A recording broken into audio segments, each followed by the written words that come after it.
The movie Heavenly Creatures was based on this true crime story.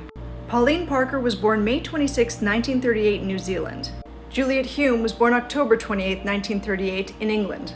Hulme immigrated with her parents to New Zealand in 1948. Parker and Hulme met in 1953 at Christchurch Girls' High School. They immediately bonded over the fact that they both had medical conditions as children. While Parker had osteomyelitis, Hulme had tuberculosis. The connection between the girls was extremely strong. They spent all of their time together, excluding other relationships. They created a fantasy place called the Fourth World, where they could both live when they were together. They wrote stories and plays and painted pictures of the fantasy world they created. They created names for themselves. Pauline was Gina, and Juliet was Deborah. Juliet's mother reported that Juliet became so consumed with her character Deborah that it was hard to establish contact with her daughter. The primary person, Juliet, disappeared, and the fantasy person, Deborah, took over. The girls were described as arrogant and conceited by those who knew them, and the two thought they were geniuses, believing that they had the special key to this fourth world that they created, which was like heaven. They alone could access this place twice a year, and they believed they would eventually wind up there once they died.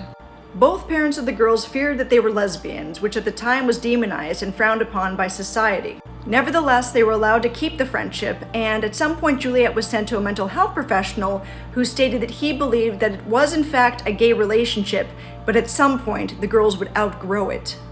Juliet's mother had an affair and her parents separated, and her father decided he was going to go to South Africa and take Juliet with him.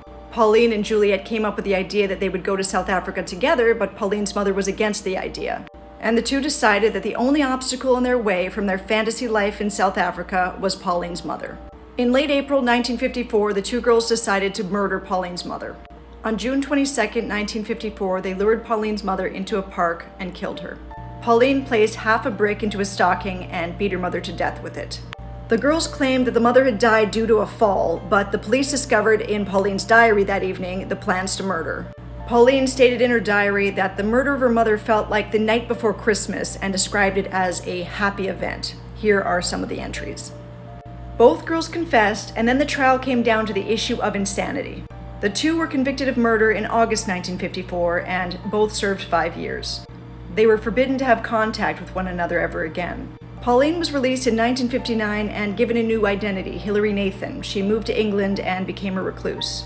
Juliet was released in 1959 and moved to Italy.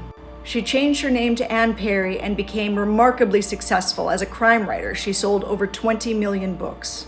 The defense claimed that the girls suffered from folie à deux, but there was no agreement when it came down to their diagnosis.